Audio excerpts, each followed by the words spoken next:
Educação inclusiva é um conceito que ele está sempre em movimento, porque para eu desenvolver uma educação de fato inclusiva, eu tenho que perceber quem é que está de fora.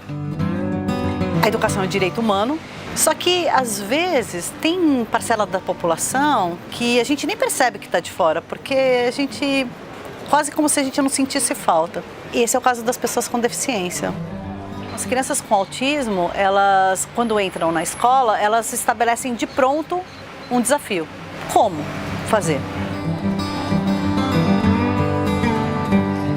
Quando o Vitor estava com 6 para 7 anos, foi a primeira vez que eu entendi, que eu conheci mesmo o que era o preconceito, né, com relação à inclusão escolar.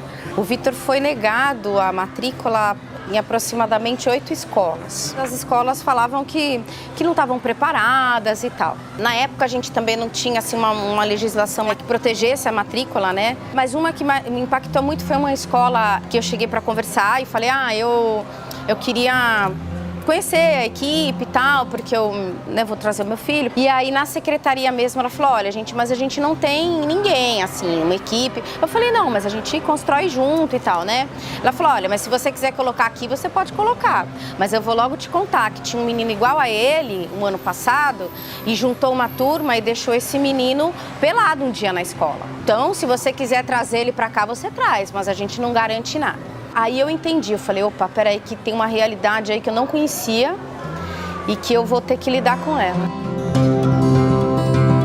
Não raro os pais, eles relatam, né, a vivência de uma maratona, uma maratona de baixas expectativas. Então, desde o nascimento, então, olha, tudo bem, mas é que ele não vai fazer tudo que uma criança faz. Talvez seja melhor que ele nem vá para a escola, né, porque talvez ele não aprenda mesmo. Essas verdadeiras sentenças mostram que a gente ainda tem muito a evoluir no sentido da perspectiva da inclusão. Porque eu absolutamente não sei qual é o potencial da pessoa enquanto eu não aposto. Até pouco tempo, na história da educação, a única alternativa para esses alunos era a escola especial, né? Era a escola segregada, que fez um papel muito importante. Mas a escola que separa, ela limita muito o convívio, a interação e a troca dos estudantes com o restante da comunidade escolar. E esses são ingredientes fundamentais para que esse aluno seja desafiado. Me lembro que todo ano eu ia visitar uma escola especial e eu ficava com muita dúvida se eu não devia colocar o Vitor ali. Mas eu tinha uma coisa dentro de mim que eu não era aquilo. Eu acreditava que eu tinha que levar essa informação para a escola regular. Eu sempre acreditei que o Vitor tinha que estar com uma comunidade que não era a mesma comunidade dele. Porque se eu limitasse ele a conviver só com pessoas que têm a mesma dificuldade que ele não seria exposto aos desafios que o mundo tem. Para nós é uma conquista muito grande ter o Vitor aqui, incluído e adaptado. Principalmente porque uma das barreiras mais importantes dentro do TEA é a questão da comunicação e as questões das alterações comportamentais.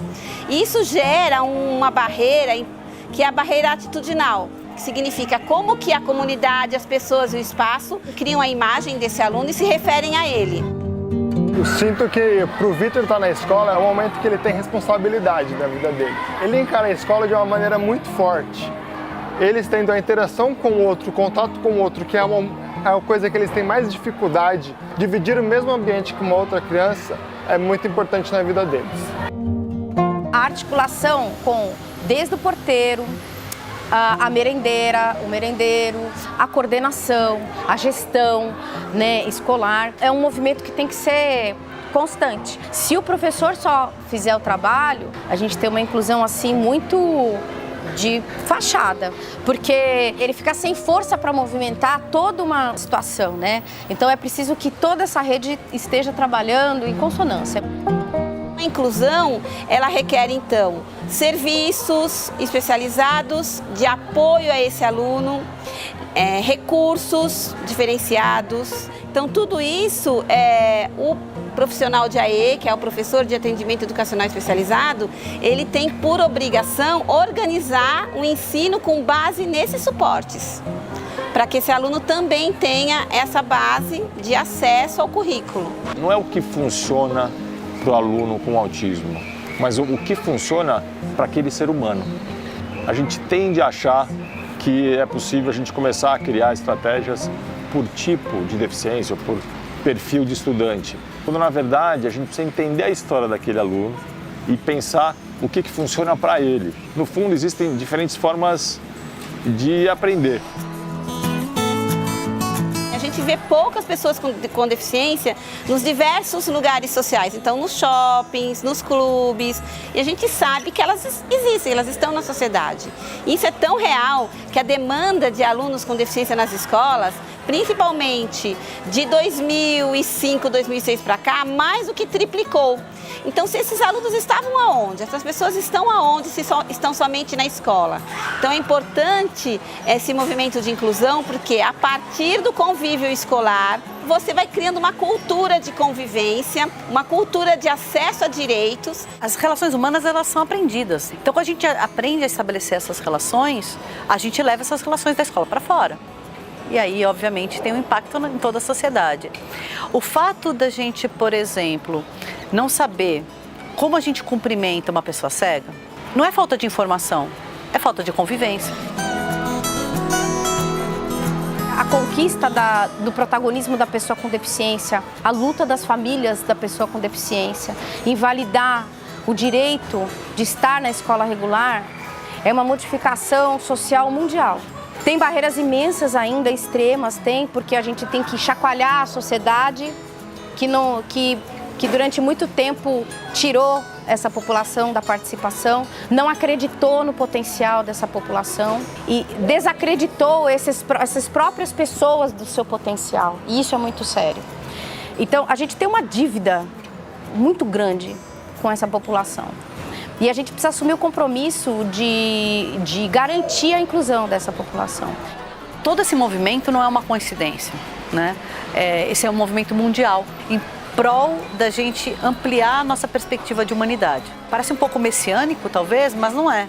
Porque a gente vai ampliando essa ideia do que é humano, a gente consegue entender que a deficiência não é um acidente de percurso, ela não é uma exceção, ela faz parte do mosaico das diferenças humanas. Se de repente, talvez, aos 21 anos e 22, ele seja capaz de pegar o metrô sozinho, essa é a conquista, né?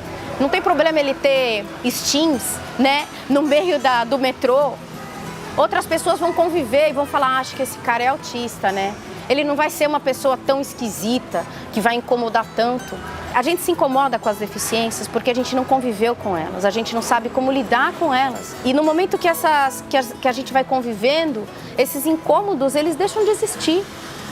Você para mesmo de ver a deficiência desse ser humano e começa a olhar um ser humano.